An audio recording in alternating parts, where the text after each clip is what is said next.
Welcome to the Investor Coaching Show. Here's your host, Paul Winkler. And welcome to the Investor Coaching Show. I am Paul Winkler. We talk about money and investing around here, financial planning, helping you understand the world of investing, because I think if you can understand this a little bit better, become part of the process. Don't necessarily sit back and blindly trust anybody, because when you blindly trust people, you don't know necessarily what you may be getting into. And sometimes what happens is you blindly trust things and you don't even recognize that somebody has a dog in the fight. You know, there are a lot of things that you get information on investing from people selling things, people marketing things, people that own things. You know, I think back to the days when you would get these little faxes. Ira work is here with me. Ira, you probably remember getting faxes on your machine when they had faxes when they were a thing. And they say, you need to buy this stock. Oh, yeah. And then you find out, oh, you already own this stock and you'd love for me to pump up the value. I call it pump and dump. Mm-hmm. And then you can make lots of money. You know, so a lot of times we don't necessarily recognize that there are all kinds of conflicts and things that we just may need to be a little bit leery about when we're getting information. And, you know, sometimes there are things that's just really complicated. I find that the area of economics escapes a lot of people, and it makes sense when you think about it. It is so complicated that they call it the dismal science. They call it dismal science for a reason. It's dismal. It's complicated, but we're here to try to make it a little bit simpler for you, because that is what I like to do. Because the person that is confused, A, they don't do anything. B, when they do something, they do the wrong thing. C, fear is just not a good thing. You don't want to be in fear all the time. So we're going to talk about a lot of stuff today. Matter of fact, one of the things I want to start off with is I got a text message from Bell. He was on, just coming off the radio with Matt Murphy, and the conversation, apparently somehow I ended up in the conversation. So what I want to do is I want to walk through what they were talking about, and I want to help you understand something that was very confusing, and they found, to some extent, they did a pretty good job. There were a couple areas where I think that there were some really good things coming out, but sometimes it went a little bit off the rails. So I want to make sure that I get it back on the rails. But the conversation was about Bitcoin. So, you know, what we're going to do, Nick, is I want to make sure, and Leviticus, I want to make sure that I have this clip that comes through. So first off, it started off with this. Matt was making a comment. I feel a bit like an old man when I talk about Bitcoin. And then I talk to somebody like our good friend Paul Winkler, whom you hear me regularly reference as somebody that I absolutely trust. Paul Winkler has nothing for cryptocurrency. And I've never really delved that deeply into how it works, but it seems rather shady to me. So one person made a comment that I actually was completely fine with somebody taking anywhere from, I think it was 1 to 10% of their investments and putting it in Bitcoin or cryptocurrency or something speculative. And I just want to be clear about that is not what I recommend. Now, I may say if you are a dietitian, you may understand that, you know, it might be okay to have, like, say, I'm going to put 10% of my diet in fats, because, you know, fats are good for the brain. It helps with brain function. I'm not a dietitian, or a nutritionist, but I know that because I have clients that are, one that's a PhD in it, and she regularly educates me on this thing. But if you said, hey, I think you ought to have 10% of your diet in arsenic, I think we'd probably have a problem. And that's kind of the way I look at it. I don't look at it as something that I would have anything in. And not because of any other reason, then it is not an investment. And I talk about that a lot. So if we look at cryptocurrency, and one person was saying that, Bitcoin wasn't a cryptocurrency, and it actually is by definition that, but somebody had actually made that comment that it wasn't, but it is. It just happens to be the one that's best known. So, he says, I don't get this stuff Matt's talking about. I don't understand how this works. And yeah, it is. It's really complicated. Now, one of the things that we find with cryptocurrencies and Bitcoin or any of these things is, what is the value of it? And we often say, well, the value of it is whatever somebody will pay for it. Now, when we talk about, let's say, real estate, I can get an idea of the value of real estate because there's a rental value involved in it. Or the example, as a matter of fact, I popped in the radio station. I had a conversation with Matt and Bell. And here's what I said to them. I said, guys, look, here's the deal. I've got this investment. And I want you to understand that this investment pays $4,000 a year, okay?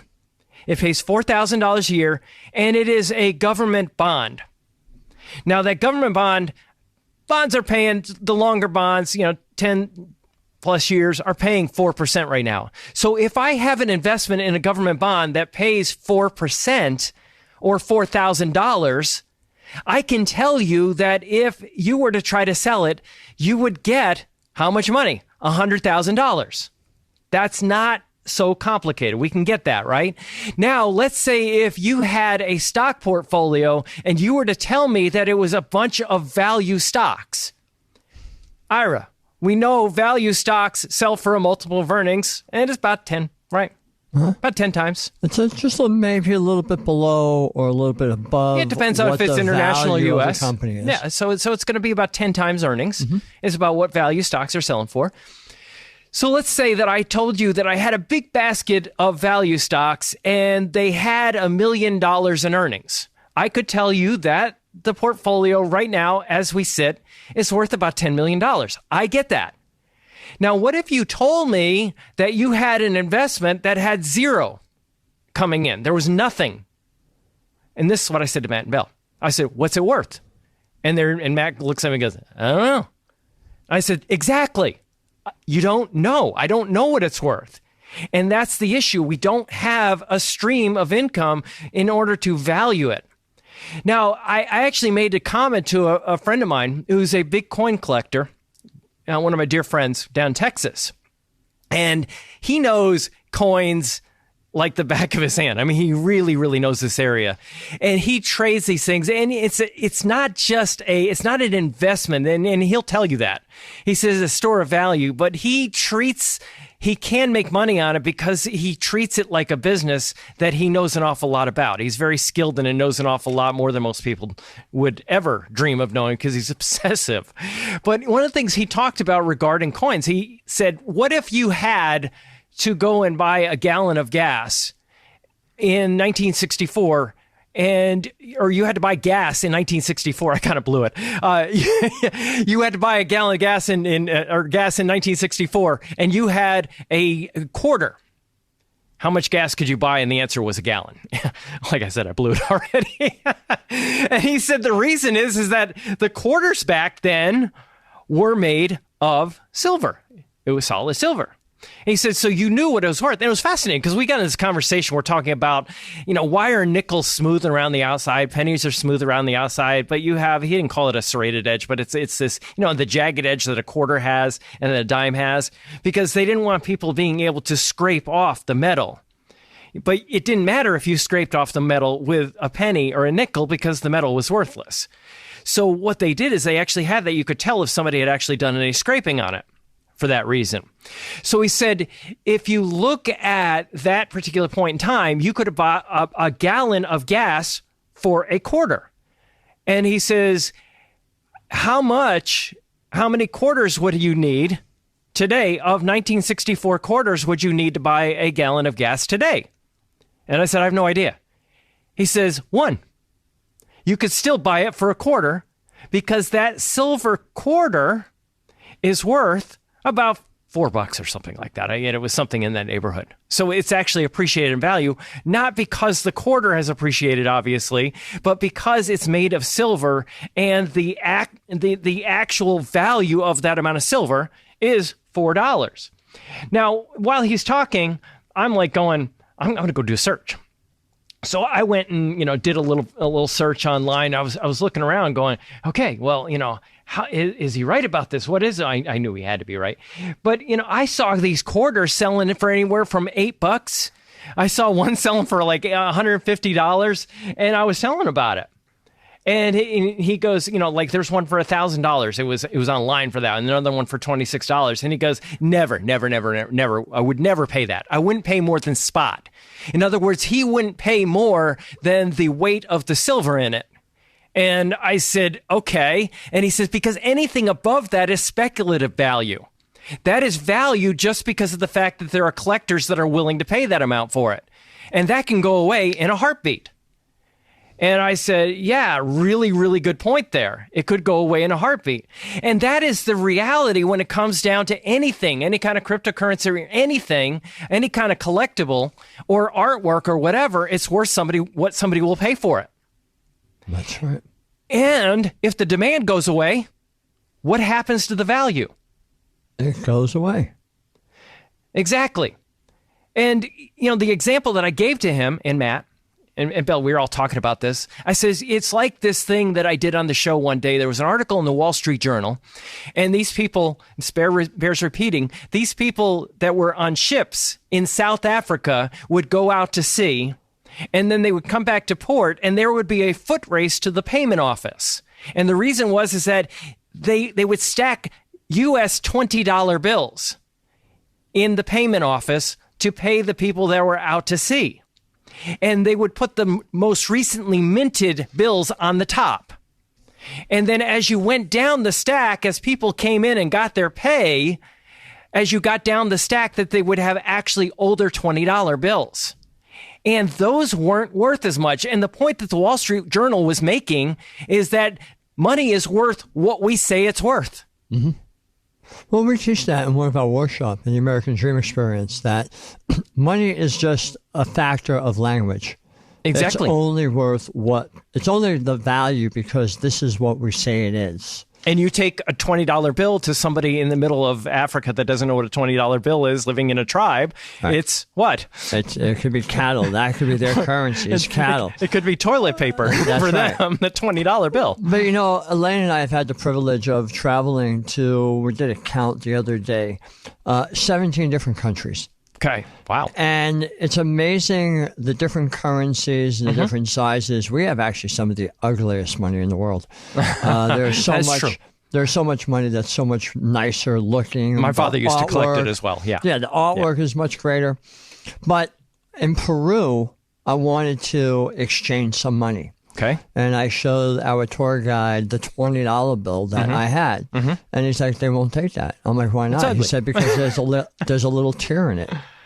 It had a little tear in the $20 bill, and they wouldn't take the $20 bill. Thank you, Ira, because I was going to make that point, because my friend has a wife that is Ukrainian and talks about if it has any kind of damage to it, it isn't worth anything. Right. Excellent. So you actually had that happen. Oh, yeah. I had that happen. Yeah. So, one person was actually making a comment, says, we're in a rapidly changing world. And he was talking about, a person was making this point about, Bitcoin, can't hold it. There are a lot of things that you can't hold in your hand. And that most of the things in the world you just can't hold in your hand was the point being made. And, Bell made a comment to me. He says, one of the things that stuck with me, Paul, is something you taught years ago on your radio show, was that when you own stocks, you own companies, and you can touch them. And I said, yeah, because that's what I used to. I was talking to my son about that this morning. I says, when you were in 5th grade, I went in and remember when I went in and did the career day? And he goes, yeah. And I said, I walked in and I started talking about what I do. And I was like, oh gosh, how do I make this interesting to 5th graders? And I said, how many of you own, have a Nintendo? And all these hands, these little kids, their hands went up in the class. And I says, Andrew, my son, owns part of that company. And I said, how many of you, your parents, maybe shop at Home Depot? And they're like, their hands go up. And I says, well, Andrew owns part of that company. May only be a tile off in the corner, but or a corner of the tile. Yeah, a quarter of a tile. But, he has an investment portfolio and he owns some of it. And as he pointed out, he said, it didn't help me with the girls in the class. And I said, buddy, look, when you're in 5th grade, who cares what the girls in the class think? It doesn't really matter a whole lot. So, that was the point, being that if, let's say, a company doesn't think a currency is worth anything anymore, they will just stop taking it. And at what point could you have that actually happen with the dollar? It could happen. It could happen with any currency.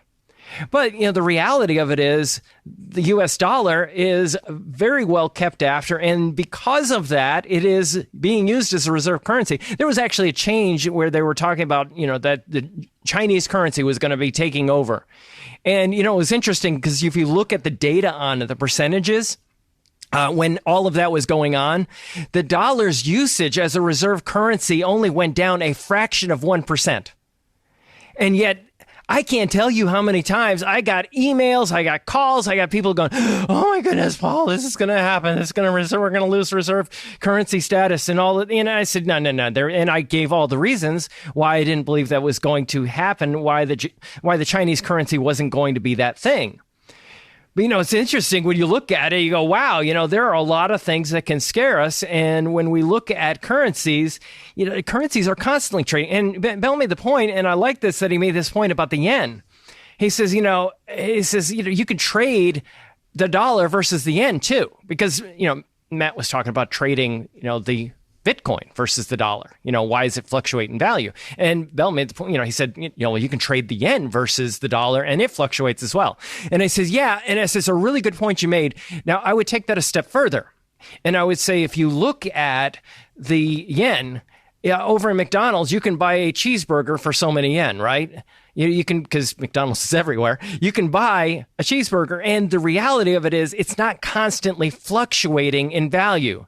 The amount of cheeseburgers you can buy for so much yen won't change a whole lot because there is a stability to currency because it is accepted in countries.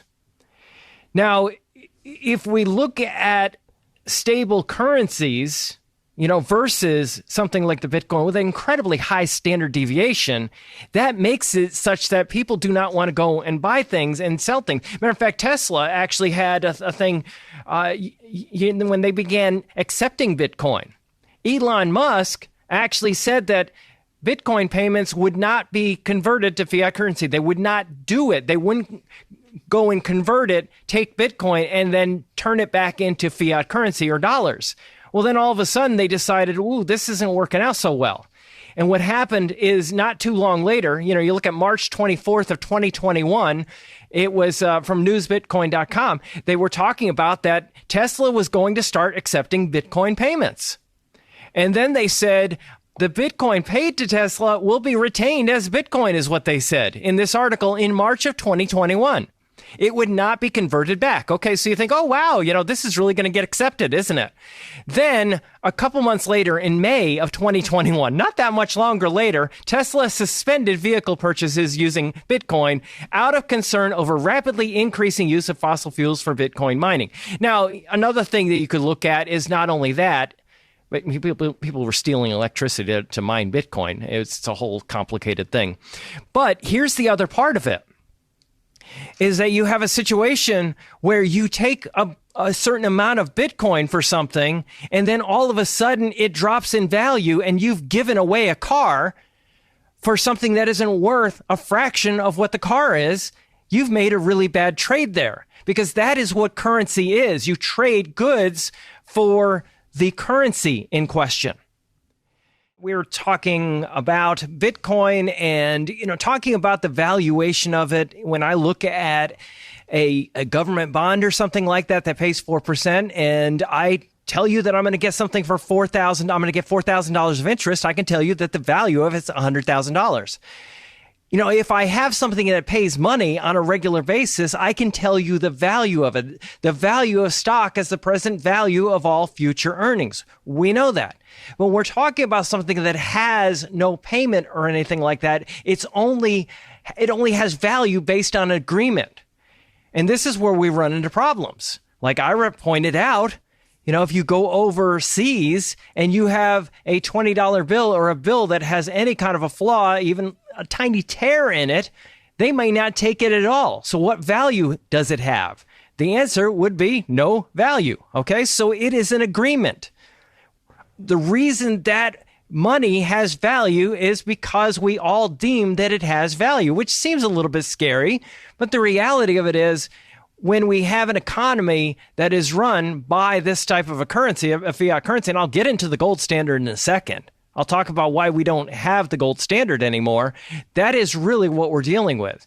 Now, the next thing that came up on the show was this point about taxes and mining of Bitcoin. So let me just hit that clip real quick for you.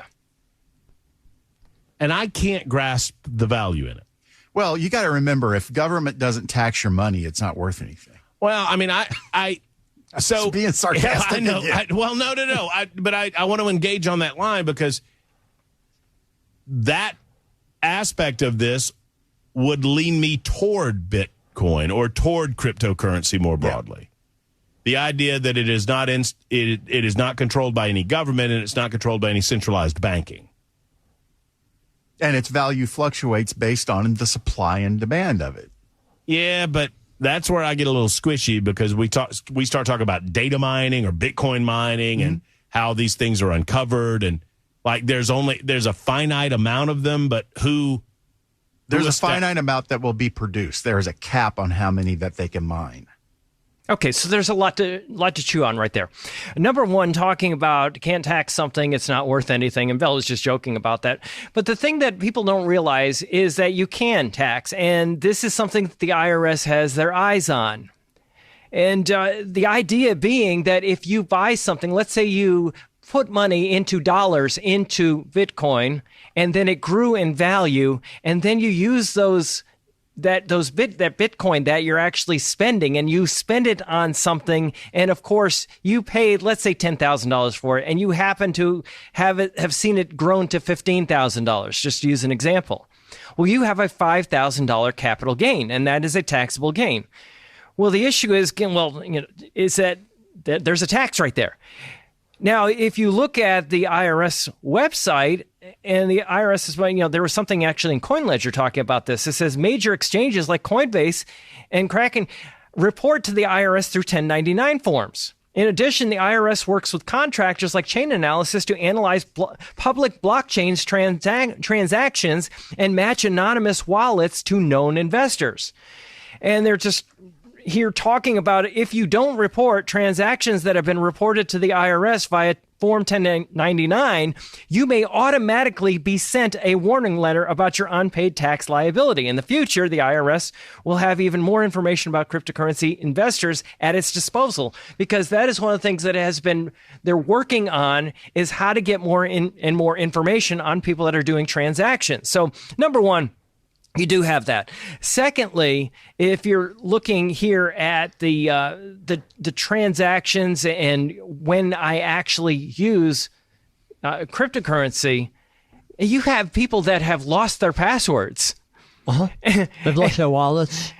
I actually had somebody doing an internship with me, and he had invested. He was in college. He had invested, I don't know, $8,000-9,000. It got up to about $200,000. And it started going down. And, he sat through our workshops and he said to me, I should have never bought that stuff. But I'm kind of stuck right now because I forgot the password to my wallet and I can't get my money out. Oh, my goodness. Yeah, I've seen some really big, quote unquote, investors lose everything that they had because they don't know their password. Can't find it.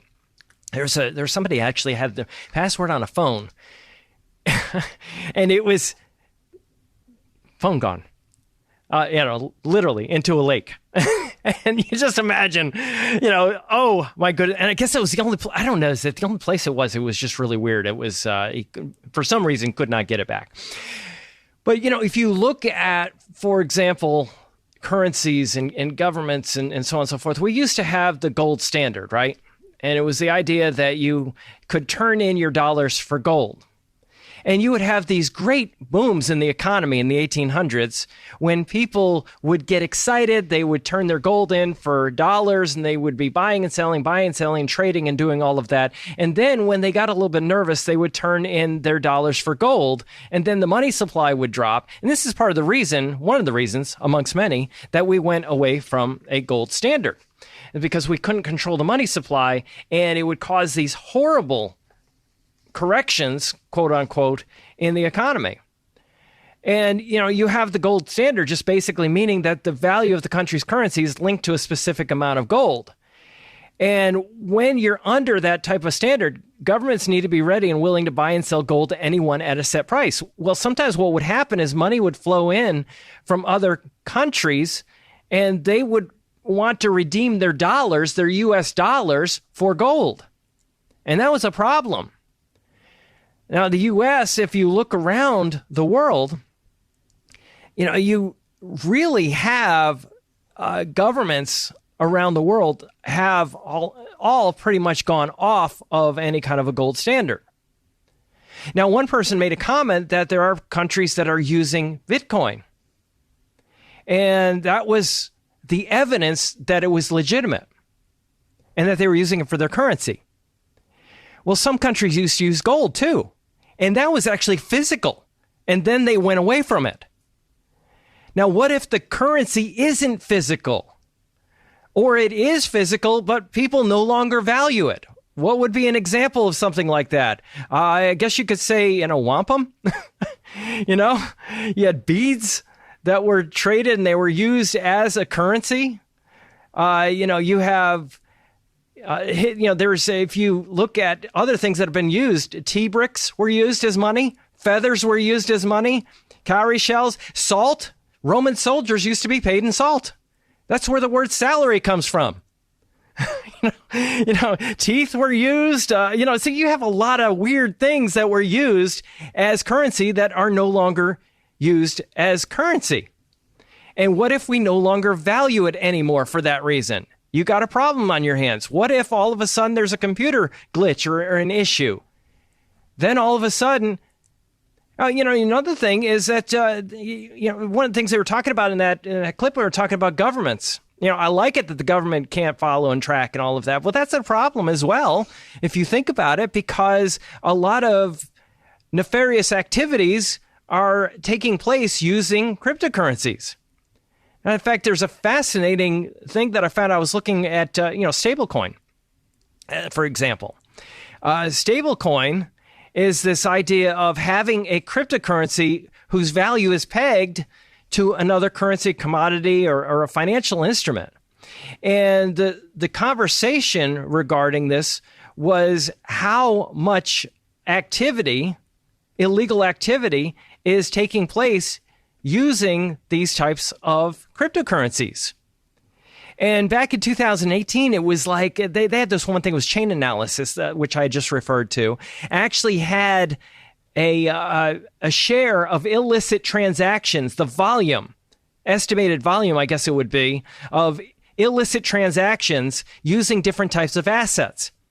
It was something in the neighborhood of 70% back in 2018 was done using Bitcoin. 70% of the activity. Now it was a little bit less than 25%. What was it replaced by? It was replaced by stablecoin. And you would say, well, why would they shift from using one type of cryptocurrency to another? Well, it could be because it's pegged to something.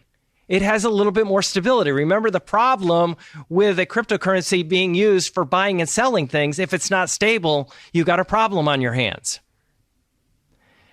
So I'm going to take a quick break. I want to come back, and there was a comment about that the government hates it, quote unquote. So let's talk a little bit more on Bitcoin. The government hates it, and the point that they were making there. I want to just build on that a little bit. And there are some other points that I want to make because this is really important because there are a lot of people that are using this as an investment. And as I've said so many times, it is not an investment. It is very speculative. If you didn't catch my point about coins and coinage in general, there is a value of old coinage, which is the value of the actual metal that's in it versus what it might sell for. And the difference between those two numbers would be the speculative aspect that could go away.